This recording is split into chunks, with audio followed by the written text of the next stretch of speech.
Hello friends, तो कैसे हैं आप सब। तो आज की वीडियो में हम एक और नए टॉपिक के बारे में बात करेंगे। तो जो हमारी वीडियो का जो टॉपिक है आज का वो है डिज़ास्टर मैनेजमेंट।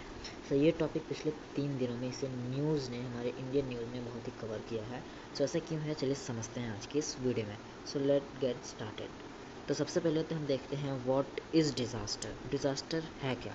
तो डिज़ास्टर जो है कि सडन प्रोसेस है जिसके अंदर क्या होता है कि जो प्रॉपर्टी होती है, जो लॉस ऑफ लाइफ होता है, इन सारी चीज़ों को, डिस्ट्रक्शन ऑफ प्रॉपर्टी, ये सारी चीज़ें डिज़ास्टर के अंदर हम क्या करते हैं, कंसिडर करते हैं।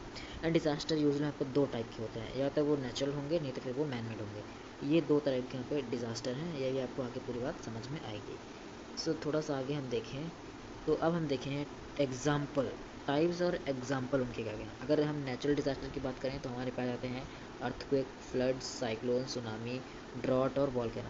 अब ये नेचुरल में क्यों है, क्योंकि इन्हें ह्यूमंस नहीं कंट्रोल कर सकते हैं। ये प्रकृति ने ऐसे बनाए हैं और ये ऐसे ही नेचुरली अकर्स होते रहेंगे जब भी अकर्स होंगे तो। एंड अगर फिर हम बात करें यहाँ पे मैनमेड की, तो मैनमेड में क्या होता है कि फायर हो गया, जैसे एक्सीडेंट हो गए, एक्सप्लोजन्स हो गया, न्यूक्लियर हो गया, एक्सीडेंट 2 बार हो गया सॉरी, एंड ऑयल स्पिल्स हो गए, टेररिस्ट अटैक हो गया। तो ये सारी चीज़ें किस पे आती हैं, ये सारी चीज़ें आती हैं मैनमेड पे, क्योंकि इन्हें ह्यूमंस ने बनाया है। और ह्यूमन अगर चाहे तो इन्हें क्या कर सकते हैं, ह्यूमन इसे कंट्रोल भी कर सकता है अगर ह्यूमन चाहे तो। अब थोड़ा सा हम प्रिवेंशन एंड माइग्रेशन की ओर बढ़ते हैं, क्योंकि ये जो स्टेप 1 है कि हम कैसे डिज़ास्टर को कंट्रोल करेंगे। तो सबसे पहले आता है reduce disaster risk and impact. Disaster risk और जो उनके इम्पैक्ट होंगे उसको हम रिड्यूस करेंगे प्रिवेंशन एंड माइग्रेशन के अंदर। मैं आपको ये बता रहा हूँ, आप ये चीज़ें ध्यान रखना। एंड हमें क्या, अर्थ क्विक रेजिस्टेंस स्ट्रक्चर बनाना चाहिए। जो भी हम इधर हम बिल्डिंग बना रहे कोई, तो उसे हमें क्या बनाना चाहिए, नीचे एकदम बड़े बड़े बिल्कुल पोल्स लगाने चाहिए, ताकि अगर बाद में लैंड स्लेकन भी हो तो वो उसको कंट्रोल कर सके। तो इस टाइप के अर्थ क्विक शेकन स्ट्रक्चर्स में बनाने चाहिए घर। एंड हमें ज़्यादा से ज़्यादा ट्रीज़ लगाने चाहिए लैंडस्लाइड को प्रिवेंट करने के लिए। अब लैंडस्लाइड क्या होता है, जैसे कि कोई हिल एरिया है और यहाँ पे ये जो वाली एरिया है, ये यहाँ पे स्लोप है, जो यहाँ पे इसको एक ग्रेविटी के कारण अट्रैक्ट हुआ और ये वाला जो एरिया है पूरा ये गिर गया इस साइड पे, तो यहीं पे क्या आ जाता है, लैंडस्लाइड आता है। सो इस चीज़ को कैसे प्रिवेंट करेंगे, plant trees to prevent landslide. अगर लैंडस्लाइड प्रिवेंट करनी है तो हमें ज़्यादा से ज़्यादा क्या करने पड़ेंगे, पेड़ को लगाना पड़ेगा। अब हम चलते हैं नेक्स्ट पे, स्टेप नंबर 2, प्रिपेयर्डनेस। अब ये प्रिपेयर्डनेस वाली स्टेप इंपॉर्टेंट क्यों हो जाती है, क्योंकि इस पर हमें खुद को अवेयर होना पड़ता है। एंड हमें हर समय पे किसी भी डिज़ास्टर को फेस करने के लिए हमेशा रेडी होना चाहिए, ये बहुत ही इंपॉर्टेंट हो जाता है।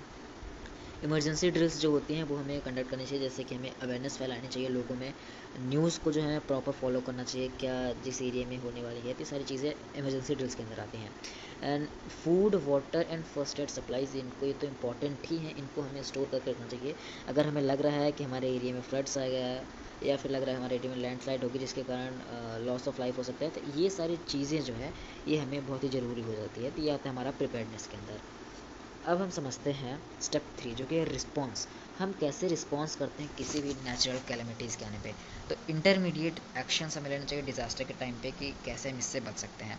रेस्क्यू ऑपरेशन और इवैक्यूएशन में हमें ज़रूर मदद करनी चाहिए, इधर गवर्नमेंट कर रही है या फिर कोई दूसरी ऑर्गेनाइजेशन कर रही है। मेडिकल इमरजेंसी और हेल्प, ये इंपॉर्टेंट जाता है, ये तो हमें किसी भी पर्सन को प्रोवाइड करना ही चाहिए। तो ये स्टेप 3 था रिस्पॉन्स।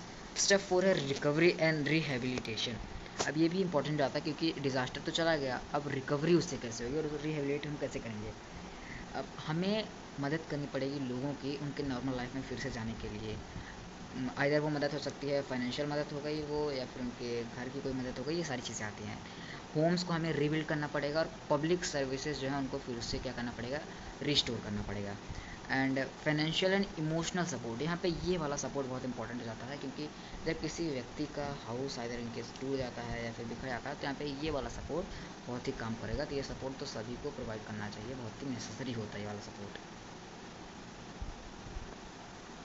अब हम चलते हैं अपने फोर्थ पे, समरी। इन सभी चीज़ों से समरी क्या निकल के आ रही है। तो सबसे पहले जो डिज़ास्टर मैनेजमेंट है उस पर क्या इन्वॉल्व होता है, पहला तो प्रिवेंशन इन्वॉल्व होती है, दूसरा प्रिपेयर्डनेस, तीसरा रिस्पांस, चौथा रिकवरी। इन चारों स्टेप्स को हमने अभी पीछे कवर किए हैं, अगर आपने नहीं देखे तो आप देख लीजिए।